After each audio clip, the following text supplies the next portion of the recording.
আমাৰ দলৰ কৰ্মী সভা অনুষ্ঠিত হ'ব। মই পঞ্চায়তলৈ যাব পৰা নাই। জিলা পৰিষদ ভিত্তিক কালিও আমি নাওবৈচাত কৰিছোঁ, আজি ৰঙানদীত, কালিলৈ ঘিলামৰাত, এই আপোনাৰ পৰহিলে আমাৰ আকৌ ৰঙানদী, তাৰ পিছদিনাখন বুগলিজান, তাৰপিছত ডিব্ৰুগড়, তিনিচুকীয়া, এনেকৈ আমি গোটেই উজনি অসমটো এতিয়া সদ্যহতে এটা কাৰ্যসূচী লৈছোঁ।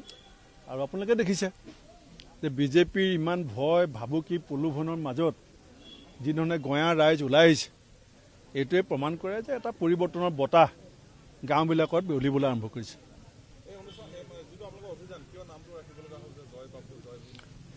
জয় বাপু, জয় ভীম, জয় সংবিধান আমি এইকাৰণে ৰাখিছোঁ যে সংবিধানৰ প্ৰতি যদি ন্যূনতম সন্মান থাকিলেহেঁতেন, গণতান্ত্ৰিক প্ৰমূল্যৰ প্ৰতি যদি সন্মান থাকিলেহেঁতেন, তে এটা নিউজ উলিওৱাৰ কাৰণে সাংবাদিকক গ্ৰেপ্তাৰ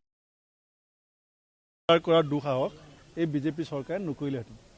আজি মুখ্যমন্ত্ৰীয়ে কৈ থাকে যে অসমত ক'তো অবৈধ চিণ্ডিকেট নাই, কয়লা চিণ্ডিকেট নাই। যিদিনাখন 24-25জন শ্ৰমিক সন্ধানহীন হ'ল অবৈধ কয়লা খনিত, তেতিয়া মুখ্যমন্ত্ৰীয়ে টুইটাৰত নিজেই ক'লে যে কয়লা খনি আছে।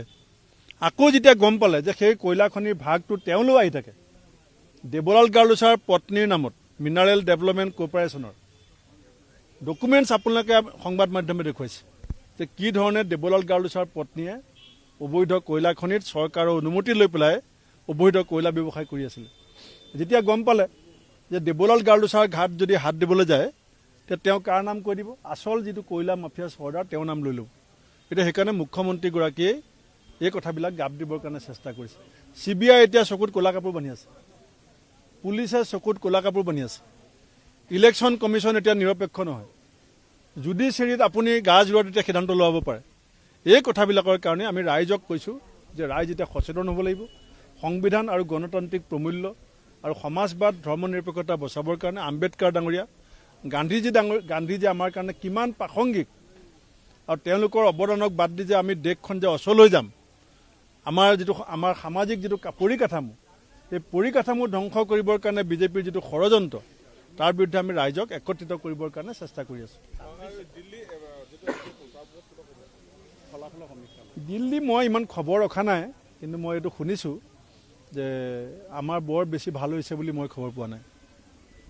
26ৰ কাৰণে বিজেপিয়ে তেওঁলোকে অক্টোবৰ মাহতে প্ৰাৰ্থী চূড়ান্ত কৰিব বুলি কৈছে। চাওক, আমি ইতিমধ্যে কংগ্ৰেছ দলৰ পঞ্চায়ত কেন্দ্ৰিক প্ৰাৰ্থিত্ব আমাৰ সিদ্ধান্ত হৈ গ'ল। আমি যিহেতুকে পঞ্চায়ত নিৰ্বাচন আনুষ্ঠানিকভাৱে ঘোষণা হোৱা নাই, সেইকাৰণে এতিয়ালৈকে আমি প্ৰাৰ্থীসকলৰ তালিকা উলিওৱা নাই। এতিয়া মোৰ কাষতে জিলা কংগ্ৰেছৰ সভাপতি আছে আমাৰ লখিমপুৰতে। এতিয়া এইটো জিলা পৰিষদত কোনে খেলিব ৰাইজেও গম পায়, আৰু আমাৰ দলৰ সিদ্ধান্ত আছে।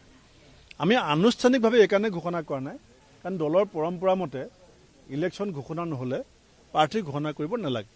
আৰু যিটো বিধানসভাৰ প্ৰাৰ্থী, ইতিমধ্যে আমি বহু প্ৰাৰ্থীক সেউজ সংকেত দিছোঁ, বহু প্ৰাৰ্থীক, আনকি আমাৰ বিৰোধী ঐক্য মঞ্চৰ মাজতো আমাৰ অজিত ভূঞা ডাঙৰীয়া, লুৰিণ গগৈ ডাঙৰীয়া,